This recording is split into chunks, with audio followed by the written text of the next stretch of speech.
ख्यातनाम हास्य कलाकार सागर कारंडे अलीकडे सायबर क्राईमचा शिकार झाला होता।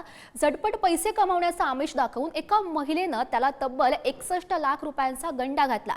या प्रकरणी खरं तर सायबर पोलिसांनी अधिकचा तपास केला तेव्हा एक धक्कादायक बाब उघडकीस आली। नेमकं काय घडलं, सागर कारंडे याला फसवणारी ती कोण होती, बघूयात हा रिपोर्ट। बाई बनून सागर कारंडेनं लोकांना हसवलं। रक्त से नहला दो कटप्पा।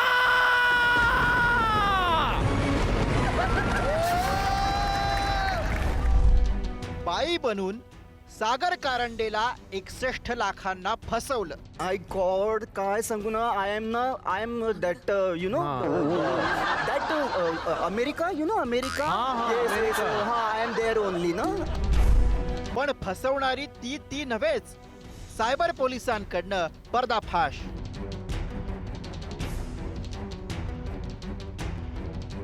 बाई पण भारी देवा, पण हे बाई पण एवढं भारी पडेल याची हास्य अभिनेता सागर कारंडेला अजिबातच कल्पना नसावी।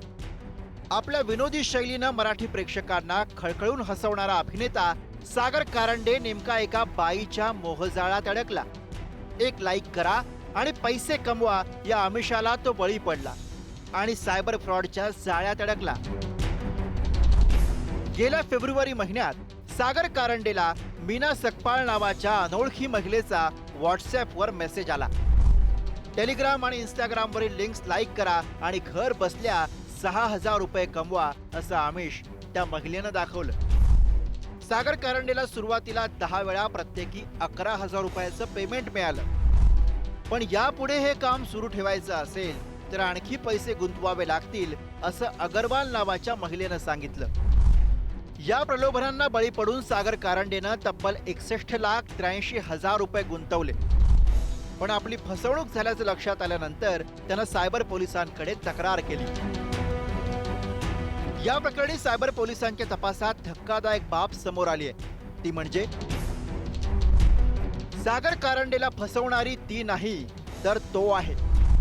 अक्षय कुमार गोपलन असं या आरोपीचं नाव असून त्याला ठाण्यातनं अटक केली आहे।